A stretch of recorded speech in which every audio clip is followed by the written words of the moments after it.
Maligayang pagbabalik mga kasolid. Breaking news, Jason Moloney panalo kontra Saul Sanchez. No one can beat Bob Aroma.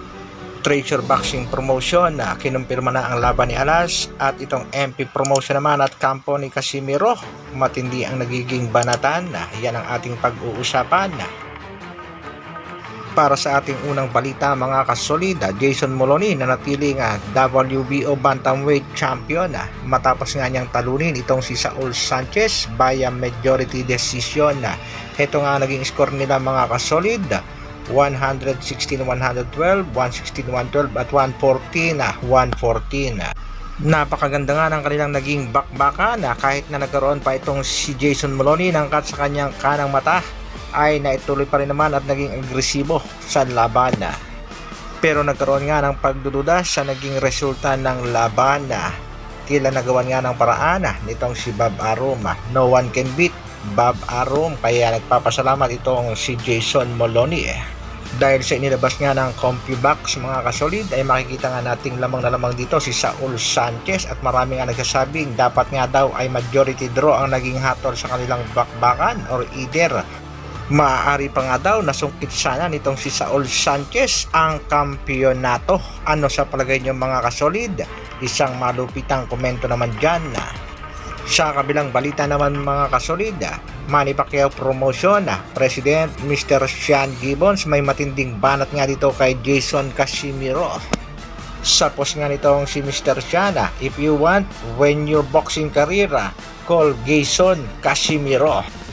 Banat pa nga ni Mr. Sean, nagpipiling promoter daw itong si Kuya Lods Jason Casimiro, pero ang tama daw, call me promoter.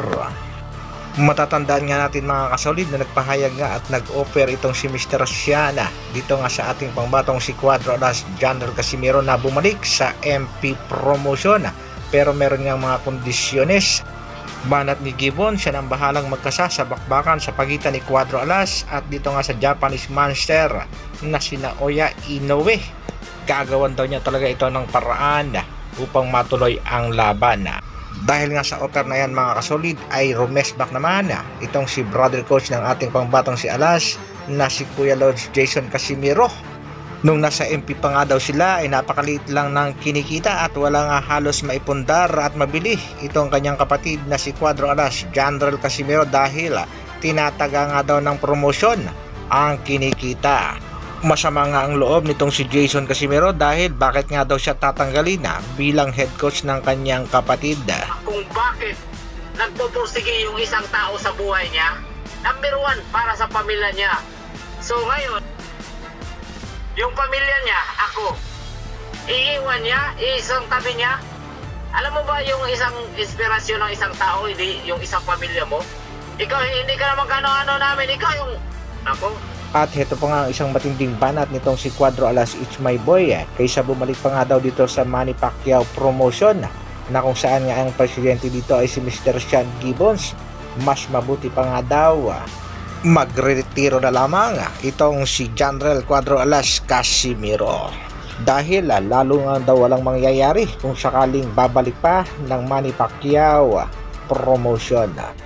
Ayon pa nga dito kay Kuya Lods Jason Casimiro, ay nakausap niya nga daw ang promoter ng Treasure Boxing Promotion at alam na nga daw nila kung kailan ang laban dito kay Naoya Inoue, the monster ng Japan.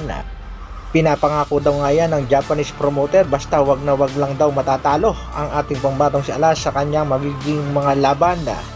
Pahiwatig nga ni Cuadro Alas It's My Boy, malapit nang mag-cruise ang landas natin, the monster. Sabay pakita nga ng caption mga kasolid na kung saan tinamaan niya ng isang malakas na suntok itong si Naoya Inoue, at kitang kita nating nayanig ang hapon.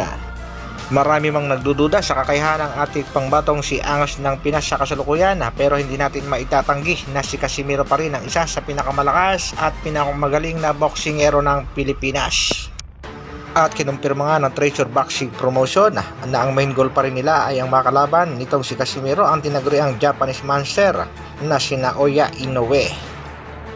Pakinggan pa natin mga kasolid ang mga ilang naging pahayag ni Cuadro Alas It's My Boy Jason Casimiro. Naoya Inoue, matagal na sinabi sa amin yan. Basta yung sabi ni ng namin, promoter, basta gagawin nyo lang na maganda yung laban ninyo. Wag lang kayo matatalo. Lalaban talaga si Naoya Inoue sa inyo. Isang magandang balita na naman yan para sa ating pangbatong si Cuadro Alas, John Riel Casimiro. Hanggang dito na lang muna mga kasolid. Maraming salamat sa patuloy na pagsuporta at panonood.